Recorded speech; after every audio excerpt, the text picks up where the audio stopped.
Good morning everyone. आज हम लोग वितान का फर्स्ट चैप्टर पढ़ेंगे। वितान का फर्स्ट चैप्टर है सिल्वर वेडिंग। इसमें देखिए ये लिखे हैं मनोहर श्याम जोशी ने। चैप्टर शुरू करने से पहले आइए हम लोग मनोहर श्याम जोशी के बारे में थोड़ा सा जान लें, उनका जीवन परिचय, उनके बारे में लेखक परिचय। देखिए मनोहर श्याम जोशी का जन्म जो है सन 1935 ईस्वी में कुमाऊं में हुआ था। हिंदी के प्रसिद्ध पत्रकार और टेलीविज़न धारावाहिक लेखक थे ये। लखनऊ विश्वविद्यालय से इन्होंने विज्ञान से स्नातक किया था। दिनमान पत्रिका में सहायक संपादक और साप्ताहिक हिंदुस्तान में संपादक के रूप में कार्य किए थे। सन 84 में भारतीय दूरदर्शन के प्रथम धारावाहिक हम लोग के लिए कथा पटकथा लिखना शुरू किए और तब से ये मृत्यु पर्यंत लिखते रहे और इन्होंने हमेशा स्वतंत्र लेखन किया। स्वतंत्र लेखन मतलब ये किसी एक पब्लिकेशन के लिए बंद करके काम नहीं किए। इनकी प्रमुख रचनाएं हैं कुरु कुरु स्वाहा, कश्यप, हरिया, हरक्यूलिस की हैरानी, हमजाद, क्याप, ये सब इनका कहानी संग्रह था। एक दुर्लभ व्यक्तित्व, कैसे किस्सागो, मंदिर घाट की पौड़ियाँ, टटा, प्रोफेसर, षष्ठी बल्लभ पंत, नेताजी कहीन, इस देश का यारो क्या कहना, ये इनका व्यंग संग्रह था। बातों बातों में 21वीं सदी, ये इनका साक्षात्कार लेख संग्रह था। लखनऊ मेरा लखनऊ, पश्चिमी जर्मनी पर एक उड़ती नज़र, ये इनका संस्मरण संग्रह है।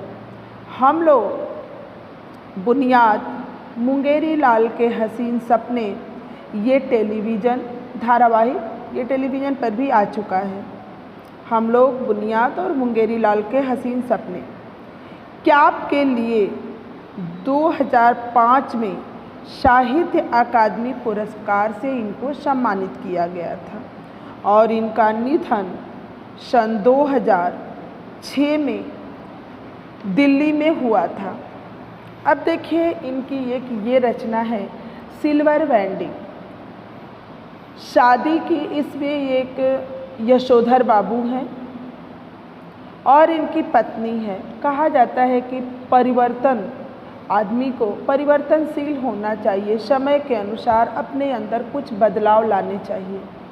एक इसी तरह के रूढ़िवादी विचारधारा के हैं इसमें यशोधर बाबू, जिनके बारे में ये जो मतलब सिल्वर वेडिंग लिखी गई है। इसके मुख्य पात्र यशोधर बाबू है और उनकी पत्नी है। इन दोनों लोगों में सबसे बड़ा जो खासियत है, इनकी पत्नी अपने बच्चों के साथ समय के अनुसार अपने अंदर परिवर्तन ले आकर के और बच्चों के साथ वो खुश रहती है, जबकि यशोधर बाबू ये जो है अपने पुरानी विचारधारा के चलते न ये पुरानी विचारधाराओं को छोड़ पाते हैं और न नया अपना पाते हैं, जिससे ये समझौता करते हैं लेकिन पल भर के लिए ये दुखी भी हो जाते हैं।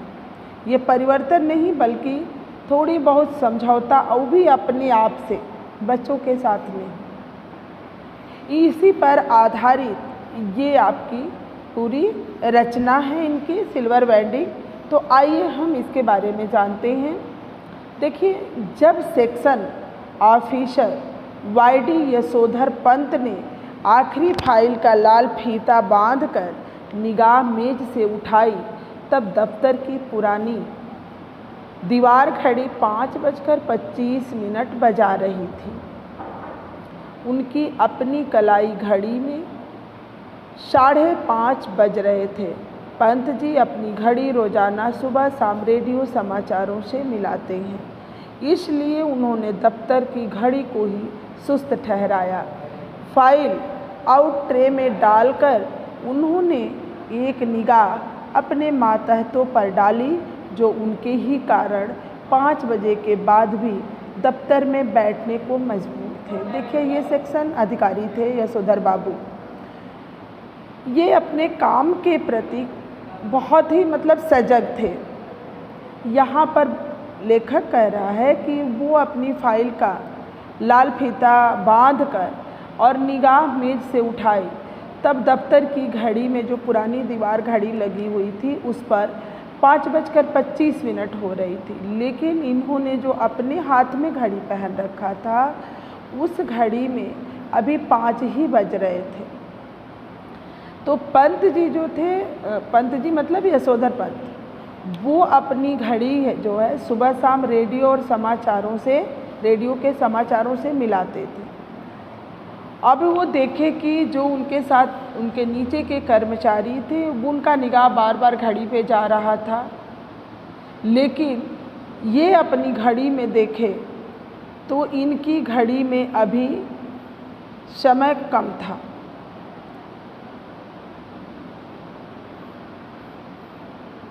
क्योंकि इनकी घड़ी में जो कलाई घड़ी थी उसमें 5:30 बज रहे थे और उसमें 5:25 बजा रही थी। देखिए, ऑफिस जो है वो 5 बजे इनका बंद हो जाता था, लेकिन जब एक ऑफिस का मालिक, एक अधिकारी जब होता है वो बैठा रहता ऑफिस में 6 बजे तक, तो कर्मचारी को भी बैठना ही पड़ता है। इसीलिए उनके दफ्तर में जो काम करने वाले लोग थे वो यशोधर बाबू के, यशोधर पंत के चलते ही 5 बजे के बाद भी बैठने को मजबूर थे। चलते चलते जूनियरों से कोई मनोरंजक बात कर दिन भर के शुष्क व्यवहार का निराकरण कर जाने की कृष्णानंद पांडे से मिली हुई परंपरा का पालन करते हुए उन्होंने कहा कि आप लोगों को देखा देखी सेक्शन की घड़ी भी सुस्त हो गई है। देखिए, यहाँ पर किया गया है किशन दा का, कृष्णानंद पांडे जो इनके अधिकारी थे, तो इनका ये प्रेरित थे उसी किशन दा से। वो रिटायर हो चुके थे। कृष्णानंद पांडे से ये प्रभावित थे और उन्हीं के उसूलों पर ये चलते थे। तो उनका एक था कि वो दिन भर, एक अधिकारी होता है तो अपने सारे एम्प्लॉई को वो खुश नहीं रख पाता, उसी में कुछ उससे खुश रहते हैं तो कुछ नाराज़ रहते हैं। जब वो अपनी कुर्सी पे बैठता है तो वो एक अधिकारी होता है, उसे अपनी संस्था के लिए और संस्था की भलाई के लिए काम करना होता है, न कि किसी से पर्सनल व्यवहार निभाने की बात होती है। तो कृष्णानंद जो थे, कृष्णानंद पांडे, जिसको किशन दा लोग कहते थे, तो उनका ऐसा था कि वो दिन भर एक पोस्ट पे रहते हुए अपने अधिकारियों, अपने नीचे के जो कर्मचारी थे उन कर्मचारियों से कभी रूढ़नी व्यवहार भी करते थे जो उस पद के हिसाब से था। और जब ये उस अपनी टाइम से, अपने ड्यूटी के समय से जब ये घर जाने का होता तो अपने सारे एम्प्लॉइयों को एक साथ रख के कुछ ऐसा मजाकिया कोई बात कहते थे कि जिससे सब लोग खुल करके हंसते थे और दिन भर की एक दूसरे की से हुई शिकवा गिला जो था वो दूर हो जाता था। तो उसी तरह उस परंपरा का निर्वहन ये भी कर रहे थे यशोधर पंत भी, क्योंकि दिन भर जो सूखा व्यवहार, शुष्क व्यवहार करते थे अपने एम्प्लॉइयों के साथ, अपने कर्मचारियों के साथ, जो अपने जूनियर, जो इनके नीचे काम करने वाले लोग थे उनकी, तो उसी परंपरा का ये भी निर्वहन करते हुए उन्होंने कहा उन अपने जूनियरों से कि आप लोगों की देखा देखी जो ये सेक्शन की घड़ी है ना, वो भी सुस्त हो गई है। क्योंकि उस घड़ी में तो 5:30 बज रहे थे, लेकिन इनकी घड़ी में 5:25 हो रहे थे, फिर भी ये ऑफिस बंद नहीं कर रहे थे। Good morning everyone. आज हम लोग वितान का फर्स्ट चैप्टर पढ़ेंगे। वितान का फर्स्ट चैप्टर है सिल्वर वेडिंग। इसमें देखिए ये लिखे हैं मनोहर श्याम जोशी ने। चैप्टर शुरू करने से पहले आइए हम लोग मनोहर श्याम जोशी के बारे में थोड़ा सा जान लें, उनका जीवन परिचय, उनके बारे में लेखक परिचय। देखिए मनोहर श्याम जोशी का जन्म जो है सन 1935 ईस्वी में कुमाऊं में हुआ था। हिंदी के प्रसिद्ध पत्रकार और टेलीविज़न धारावाहिक लेखक थे ये। लखनऊ विश्वविद्यालय से इन्होंने विज्ञान से स्नातक किया था।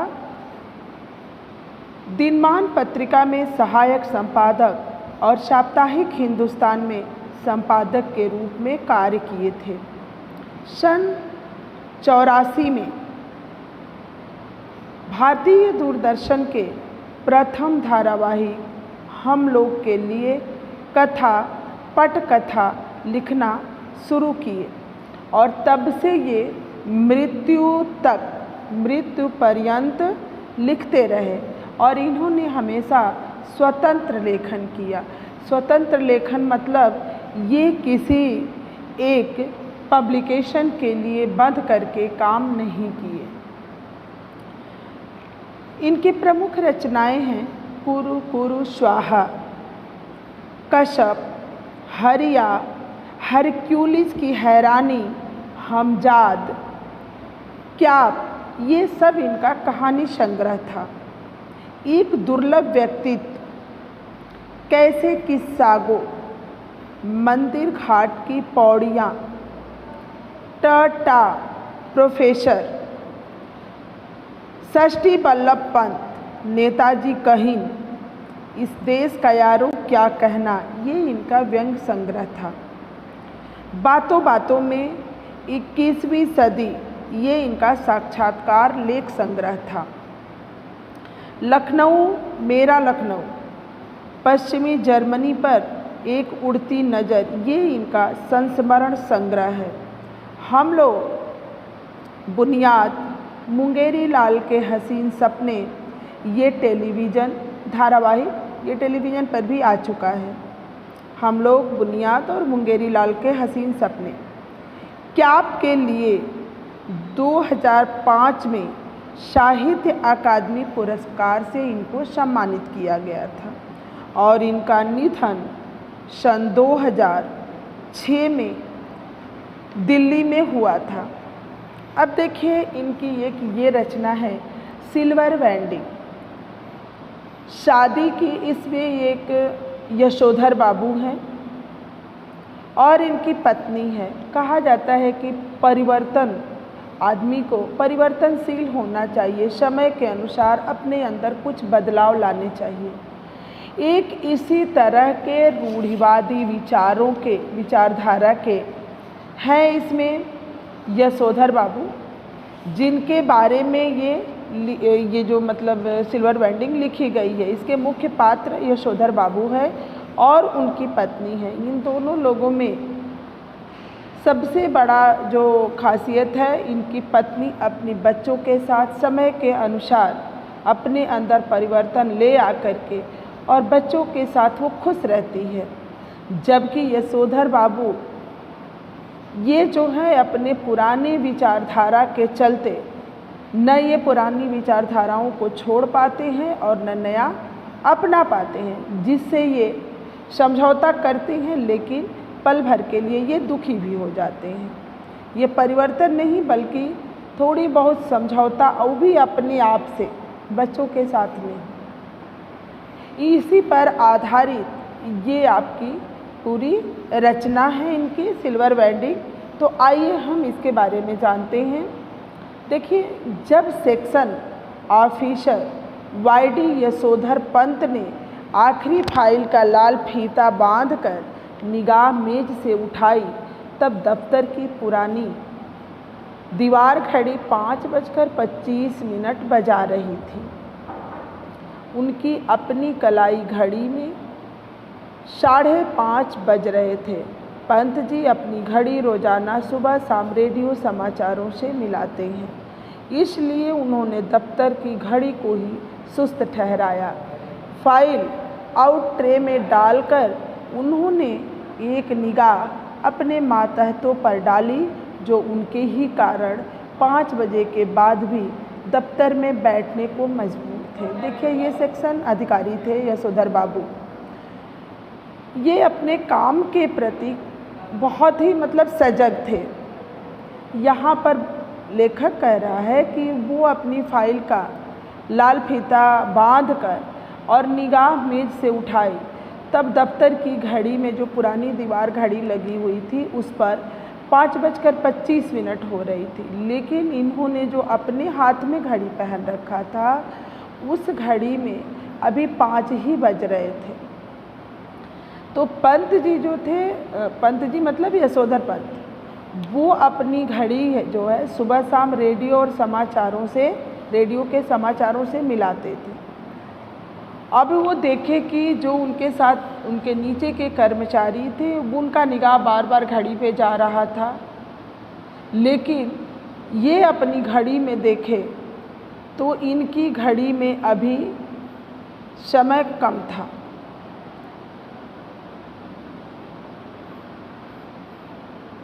क्योंकि इनकी घड़ी में जो कलाई घड़ी थी उसमें 5:30 बज रहे थे और उसमें 5:25 बजा रही थी। देखिए, ऑफिस जो है वो 5 बजे इनका बंद हो जाता था, लेकिन जब एक ऑफिस का मालिक, एक अधिकारी जब होता है वो बैठा रहता ऑफिस में 6 बजे तक, तो कर्मचारी को भी बैठना ही पड़ता है। इसीलिए उनके दफ्तर में जो काम करने वाले लोग थे वो यशोधर बाबू के, यशोधर पंत के चलते ही 5 बजे के बाद भी बैठने को मजबूर थे। चलते चलते जूनियरों से कोई मनोरंजक बात कर दिन भर के शुष्क व्यवहार का निराकरण कर जाने की कृष्णानंद पांडे से मिली हुई परंपरा का पालन करते हुए उन्होंने कहा कि आप लोगों को देखा देखी सेक्शन की घड़ी भी सुस्त हो गई है।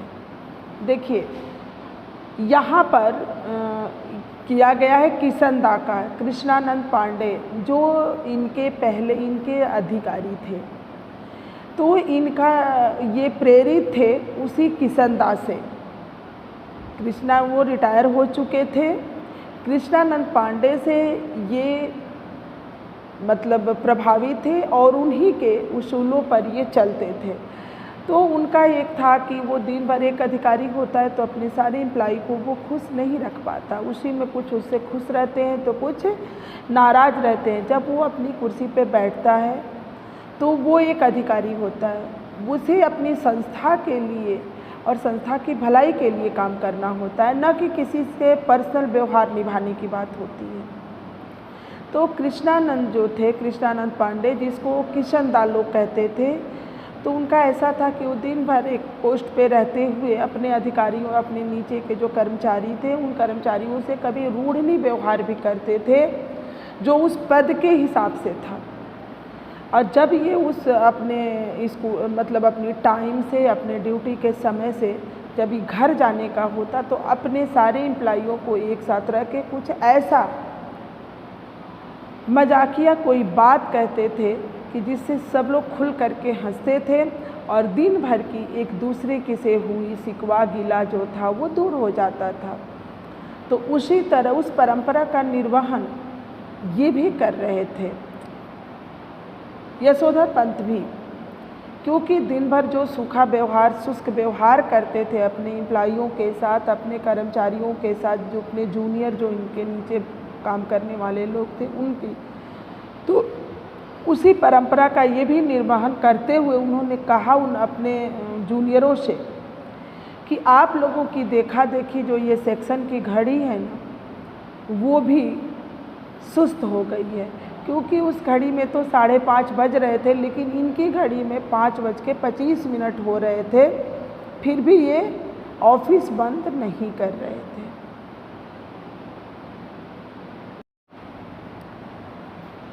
सभी जो जूनियर थे वो देख रहे थे कि 5 से अधिक हो गया है और फिर भी यशोधर बाबू के चलते जो है सबको ऑफिस में रुकना पड़ रहा है।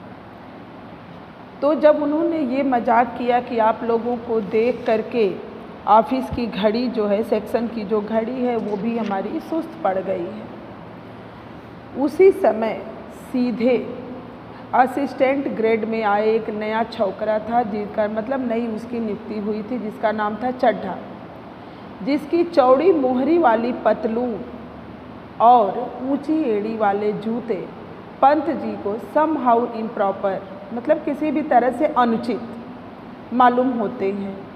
थोड़ी बदतमीजी सी की, एज एजुअल बोला, बड़े बाऊ आपकी अपनी चूनेदानी का क्या हाल है? वक्त सही देती है ना?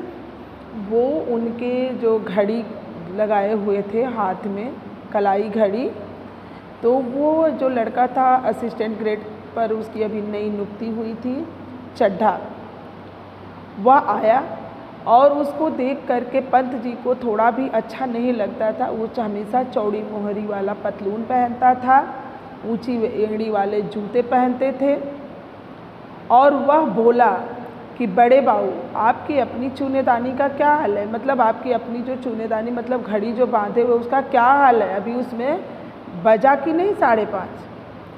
पंत जी ने चड्ढा की धृष्टता को अनदेखा किया और बोला, मिनट टू मिनट करेक्ट चलती है।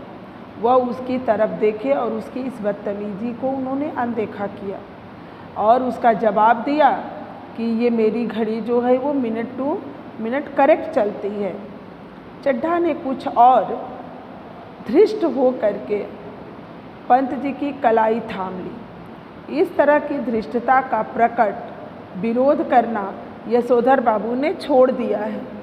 मन ही मन वह उस जमाने की याद जरूर करते हैं कि जब दफ्तर में वह किशन दा को भाई नहीं साहब कहते और समझते थे।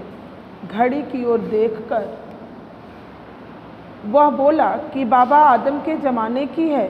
बड़े बाऊ यह तो अब तो डिजिटल लो एक जापानी सस्ती मिल जाती है। वह एक व्यंग कसते हुए, वो भी अपने एक हेड की, अपने सीनियर्स की, उनका हाथ पकड़ा और पकड़ करके उस घड़ी की तरफ इशारा करते हुए बोला कि आप ये आदम ज़माने की, बाबा आदम ज़माने की घड़ी पहने हैं बड़े बाऊ। अब आपको एक जापानी सस्ती घड़ी ले लेनी चाहिए। वो बहुत महंगी नहीं मिलती है, वो सस्ती ही मिलती है, लेकिन वो डिजिटल होती है। वो एक व्यंग कसा उनके ऊपर। लेकिन यशोधर बाबू अपने जूनियर के द्वारा इस तरह के मजाक करना या जो भी चीज़ है उसका विरोध करना उन्होंने छोड़ दिया था। लेकिन मन ही मन वो अपने दफ्तर के ज़माने को याद किए कि जब किशन दा के घर ही ये रहे थे। आगे आपको वो जिक्र किया जाएगा चैप्टर में। किशन दा जब ये बाहर आए थे पहली बार नौकरी करने के लिए, तो किशन दा के पास ही रहे। इनके आइडियल भी थे वो। उनको जब ये ऑफिस आते थे उन्हीं ने इनकी नौकरी लगवाया था। लेकिन घर में उनको भाई के नाम से बुलाते थे, भाई कह के बुलाते थे। लेकिन जब वो ऑफिस आते थे तो उनको साहब ही कहते थे। ये इन लोगों का अदब था अपने सीनियर के प्रति। तो वो मन ही मन इस चीज़ को याद किए, वहाँ कुछ बोले नहीं चड्ढा से। उसके बाद उससे बताए कि यह घड़ी जो है मुझे शादी में मिली थी। हम पुरानी चाल के हैं, हमारी घड़ी भी पुरानी चाल की। अरे यही बहुत है कि अब तक राइट टाइम चल रही है। क्यों, कैसी रही? उन्होंने जवाब देते हुए उसका उसी के आधार पे, उसी के जैसे जवाब देते हुए बोले कि ये घड़ी मुझे शादी में मिली थी।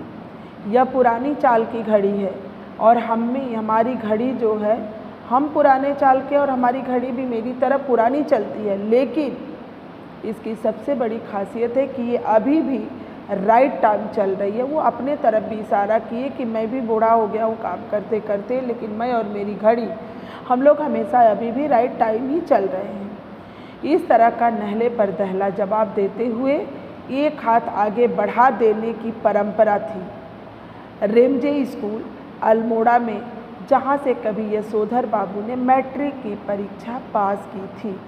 तो इस तरह के आगे बढ़े हुए हाथ पर सुनने वाला बतौर दाद के रूप में अपना हाथ मारा करता था। जब कोई जवाब दे देता था और सामने वाला उस जवाब से संतुष्ट हो जाता था तो वो अपने जो हाथ आगे बढ़ाया रहता उसके हाथ पे ठोक देता था, मतलब उस पर थपकी देता था। इस तरह से वो दाद देता है कि हाँ सही बात है।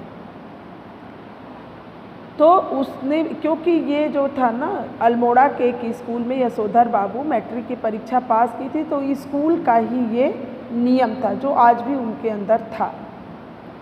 दोनों ठठा कर हाथ मिलाया करते थे। ऐसी ही परंपरा किशन दा के क्वार्टर में भी थी, जहाँ रोजी रोटी की तलाश में आए यशोधर पंत नामक एक मैट्रिक पास बालक को शरण मिली थी। कभी कह रहे कि यही चीज़ किशन दा के क्वार्टर में भी ये परंपरा थी।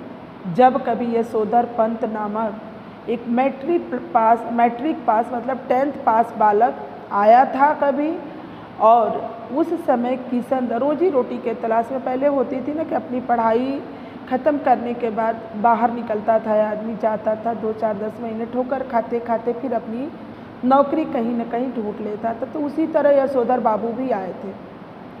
उस समय किशन दा कुंवारे थे और पहाड़ से आए हुए कितने ही लड़के ठीक ठिकाना न